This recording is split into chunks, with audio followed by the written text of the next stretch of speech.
कलात्मक चिजहरू जस्तो सिमेन्टीमा कला, ढुङ्गामा कला, माटोमा कलाको चाहिँ काम हुन्छ।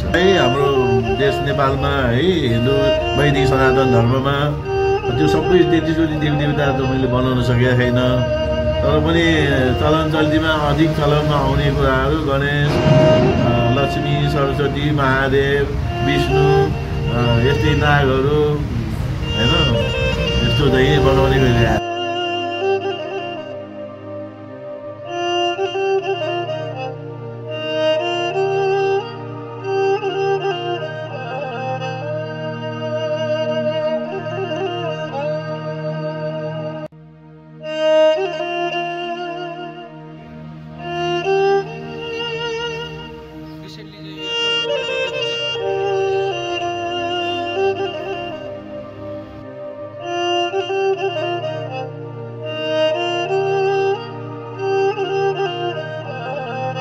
अहिले सञ्चालनमा आएको 31 वर्ष भयो।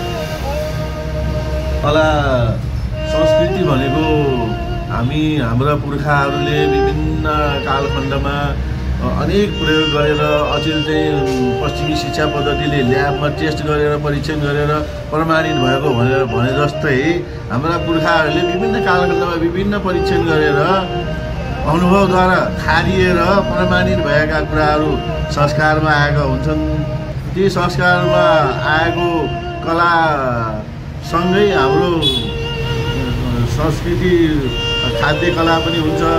अनेक कलाहरू यो कलाको विभिन्न विधाहरू चाहिँ त्यसरी नै चलेर आइरहेको भन्ने बुझ्नुपर्छ। पहिला त माटोबाट बन्ने हो, त्यसपछि अहिले चाहिँ सिमेन्टी नयाँ प्रविधिको सिमेन्टी प्रविधि आयो, अनि ढुङ्गाको बन्छ। त्यो सबैको आधार चाहिँ अब कला भनेको भित्र आत्माबाटै निस्किने एउटा स्वतस्फूर्त इच्छा रहेछ कि। धेरै अर्डर आउने त गणेशजीकै हो। गणेश